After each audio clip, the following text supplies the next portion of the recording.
लोकसभा चुनाव का परिणाम जारी होते ही राजस्थान की भजनलाल सरकार एक बार फिर से फुल फॉर्म में नजर आ रही है। चुनावी आचार संहिता लगने से पहले एसओजी द्वारा पेपर लीक मामले में धड़ाधड़ कार्रवाई हुई थी और अब सरकार द्वारा एक और आदेश निकाला गया है, जिससे यह तो स्पष्ट हो रहा है कि सरकार के टारगेट पर फिलहाल पिछली सरकार में हुई भर्तियां ही रहने वाली हैं। बात करते हैं आखिर क्या आदेश निकाला है भजनलाल सरकार ने और उसका आने वाले समय में क्या रहने वाला है असर। नमस्कार दोस्तों, मैं हूं सुरेंद्र सिंह और आप देख रहे हैं बोल्ड वॉइस मीडिया। दरअसल 6 मई को राजस्थान सरकार के कार्मिक विभाग ने सभी विभागों को एक आदेश जारी किया है और आदेश में कहा गया है कि प्रत्येक विभाग एक आंतरिक कमेटी बनाए और पिछले 5 वर्षों यानी कि गहलोत सरकार के अंतर्गत संबंधित विभाग में जितनी भी भर्तियां हुई हैं और जिन जिन की नौकरी लगी है, उन सभी लोगों के दस्तावेजों की एक बार पुनः जांच करें। कार्मिक विभाग का तर्क है कि पिछले कुछ समय में एसओजी द्वारा की जा रही जांच में फर्जी डिग्रियां और फर्जी कैंडिडेट के काफी सारे मामले सामने आए हैं, जिसके बाद यह संदेह बढ़ गया है कि ऐसे केस बड़ी संख्या में हो सकते हैं। अब ऐसे में एसओजी सिर्फ शिकायतों के आधार पर या कड़ी से कड़ी जोड़ते हुए अगर इस मामले में चले तो हो सकता है बहुत अधिक समय लग जाए, या ऐसा भी हो सकता है कि कई फर्जी अभ्यर्थी बच भी जाए। कार्मिक विभाग के प्रमुख शासन सचिव हेमंत गेरा ने आदेश में लिखा है कि पिछले कुछ सालों में जो भी भर्तियां हुई उसमें प्रस्तुत फर्जी शैक्षणिक दस्तावेज और डमी कैंडिडेट के मामले खूब सामने आए हैं। इस तरह से कई नौकरियां लोगों ने हासिल कर ली हैं। मामले की गंभीरता को देखते हुए हर विभाग जिनके यहां पिछले 5 सालों में भर्तियां हुई हैं, वह अपने यहां एक इंटरनल कमेटी बनाए और सेलेक्ट हुए अभ्यर्थियों के शैक्षणिक दस्तावेजों की जांच करें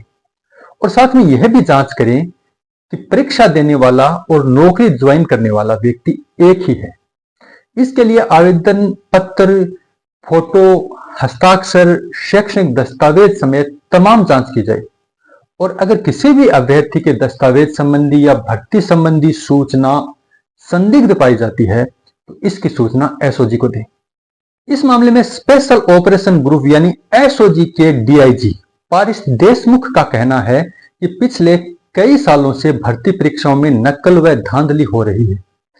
एंटी चीटिंग सेल द्वारा इसका क्रॉस वेरिफिकेशन किया गया और उसके बाद एसओजी द्वारा सरकार से मांग की गई थी कि वो सभी अभ्यर्थियों की एक बार फिर से जांच करें और ये जांच संबंधित विभाग में ही निष्पक्ष रूप से की जाए कि किसने आवेदन किया, कौन एग्जाम देने पहुंचा, इसके बाद इंटरव्यू देने कौन पहुंचा, फाइनल सिलेक्शन होने के बाद अभ्यर्थी ने कौन से दस्तावेज जमा करवाए, क्या वो दस्तावेज सही है या किसी फर्जी प्रमाण पत्र के माध्यम से तो नौकरी हासिल नहीं की गई है। एसओजी इस मामले में काफी समय से जांच पड़ताल कर रही है। ऐसे में एसओजी की जांच जैसे जैसे आगे बढ़ती गई वैसे वैसे ही कई चौंकाने वाले मामले सामने आते गए और एसओजी को पता चला कि सिर्फ पेपर लीक, नकल और डमी कैंडिडेट के द्वारा ही फर्जीवाड़ा नहीं हो रहा है,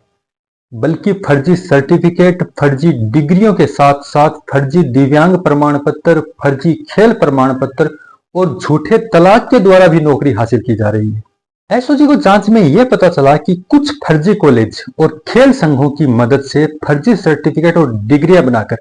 बड़े स्तर पर सरकार और विभाग की आंखों में धूल झोंकी जा रही है।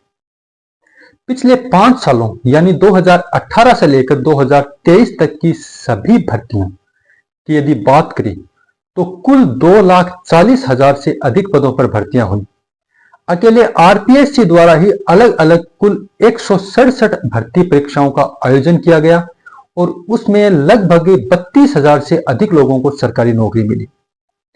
कार्मिक विभाग के इस आदेश से इतना तो स्पष्ट हो गया है कि सरकार फिलहाल भर्ती परीक्षाओं में हुई धांधली के जो प्रकरण है उसको ढीला छोड़ने के मूड में बिल्कुल नहीं है।